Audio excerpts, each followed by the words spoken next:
മാപ്രകളെ salute.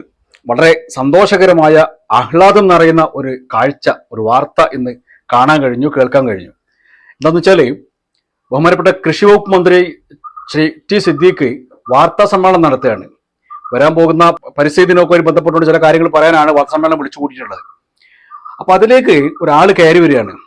ഒരാൾ ചില്ലറക്കാരനൊന്നുമല്ല, ഒരർത്ഥത്തിൽ കൊലപാതകി എന്ന് തന്നെ പറയാവുന്ന രീതിയിൽ കേസ് നടന്നുകൊണ്ടിരിക്കുകയാണ്. 100% കൊലപാതകി പറയാനായിട്ടില്ല. കഴിഞ്ഞ 2019 മാധ്യമപ്രവർത്തകൻ KM ബഷീർ ഒരു അപകടത്തിൽ മരിച്ചു. അന്ന് ആ അപകടത്തിന് കാരണക്കാരനായത് ഈ IAS ഉദ്യോഗസ്ഥനായിരുന്നു. അദ്ദേഹത്തിന്റെ പേര് ശ്രീരാം വെങ്കിട്ടരാമൻ IAS.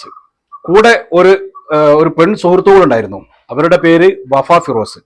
അവര് കേസിന്റെ ഇടയിൽ പ്രതിയല്ല എന്ന് പറഞ്ഞിട്ട് അവര് ഉരിച്ചാടി പോയിട്ടുണ്ട്. ഇപ്പോൾ ഈ കേസിൽ ഒറ്റ പ്രതിയേ ഉള്ളൂ. ആ പ്രതിയെ മുൻനിർത്തിക്കൊണ്ട്, ആ പ്രതിയുമായി ബന്ധപ്പെട്ടുകൊണ്ട് കേസ് നടക്കുകയാണ്. ഇനിയിപ്പോ ഈ ആഗസ്റ്റ് മാസം വീണ്ടും അതിന്റെ കേസ് വരാൻ പോവാണ്. ഈ പ്രതിയാണ് വാർത്താ സമ്മേളനത്തിലേക്ക് ഇടയ്ക്ക് കയറി വരുന്നത്. ഇദ്ദേഹം കയറി വന്നതോടുകൂടി തന്നെ പത്രക്കാര് ഇളകുകയാണ്. അവർ പറഞ്ഞു, ഞങ്ങളുടെ കൂട്ടത്തിൽ ഒരുത്തന്നെ കൊന്ന ആളാണെങ്കിൽ അവനെ ഇവിടെ ഇരിക്കാൻ പാടില്ല, അവനെ ഇരുത്തിക്കൊണ്ട് ഈ പത്രസമ്മേളനം നടത്താൻ കഴിയില്ല എന്ന്. മന്ത്രി ചില കാര്യങ്ങളൊക്കെ പറഞ്ഞു നോക്കി. സ്വാഭാവികമായിട്ട് അദ്ദേഹത്തിന് അങ്ങനെ പറ്റൂലല്ലോ, ഇറങ്ങി പോകുന്ന അടുത്ത് പറയാൻ പറ്റില്ല. പക്ഷേ പത്രക്കാർ വിട്ടില്ല. അവര് പിടിച്ച പിടിയാലെ ഇറങ്ങി പോകണം എന്ന് തന്നെ പറഞ്ഞു. അദ്ദേഹത്തെ നിർത്തിക്കൊണ്ട് പത്രസമ്മേളനം നടത്താൻ പറ്റൂല. അവസാനം ഗതി കെട്ട്, മാനം കെട്ട് അവിടുന്ന് ഇറങ്ങിപ്പോയി.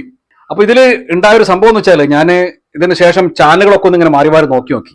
അതിലെനിക്ക് രസകരമായി തോന്നിയൊരു സംഗതി, ഇടതുപക്ഷത്ത് നിൽക്കുന്ന ചില ആളുകളുടെ ഒക്കെ സോഷ്യൽ മീഡിയയിലൊക്കെ ഉള്ള ചില എഴുത്തുകളും ചില പ്രതികരണങ്ങളൊക്കെ കണ്ടപ്പോ ഇത് ഇന്നലെ സംഭവിച്ച ഒരു കാര്യം പോലെ കൈരളി TV ഒക്കെ വളരെ രസകരമായിട്ട് ഈ വാർത്ത അവതരിപ്പിക്കുന്നുണ്ട് കേട്ടോ.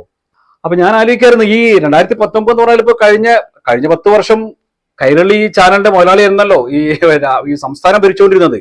അത് നടന്ന ആ കൊല്ലം, അതിനുശേഷം 2020 കോവിഡ് ഒക്കെ വരുന്ന സമയത്ത് ആ കോവിഡിന്റെ മറവിൽ ഈ വെങ്കട്ടരാമന് വീണ്ടും ഒരു സ്ഥാനമൊക്കെ കൊടുത്ത് പൊതിഞ്ഞു കൊണ്ടുനടക്കാനൊക്കെ ശ്രമിച്ചത് ആരായിരുന്നു? അതിന്റെ പേരിൽ വിമർശനം ഏറ്റിരുന്നത് ആരായിരുന്നു? അതൊക്കെ ഒന്ന് ആലോചിക്കുന്നത് നല്ലതാണ്. മാത്രമല്ല, ഈ കൈരളി ചാനലിൽ പറഞ്ഞത് മന്ത്രി ടി സിദ്ദീഖിന്റെ കൂടെ വാർത്താ സമ്മേളനത്തിലേക്ക് വന്നത് ടി സിദ്ദീഖിന്റെ കൂടെ അല്ല വന്നത്. അത് കൃത്യമായി മാതൃഭൂമിയുടെ ചാനൽ നോക്കിയാൽ അറിയാം നമുക്ക്. അതില് കുറച്ച് കഴിയുമ്പോൾ, അഥവാ പത്രസമ്മേളനത്തിന്റെ ഇടയിലേക്ക് ഇദ്ദേഹം കയറി വരികയാണ്. അത് മാതൃഭൂമിയുടെ ആ വീഡിയോയിൽ കൃത്യമായി കാണുന്നുണ്ട്. അപ്പോ പത്രസമ്മേളനം നടത്താൻ വേണ്ടിയിട്ട് മന്ത്രിയുടെ കൂടെ വന്നതല്ല അദ്ദേഹം, അല്ലെ മന്ത്രി ഇദ്ദേഹത്തെയും കൂട്ടി വന്നതല്ല. അദ്ദേഹം അതിനുശേഷം അതിലേക്ക് വന്ന് ചേരുകയായിരുന്നു. അപ്പൊ മാത്രമല്ല, ഈ കൃഷി വകുപ്പിന്റെ സെക്രട്ടറി സ്ഥാനത്ത് അദ്ദേഹം മാറ്റണം എന്നുള്ള ചർച്ചകളൊക്കെ നടക്കുന്നുണ്ട്.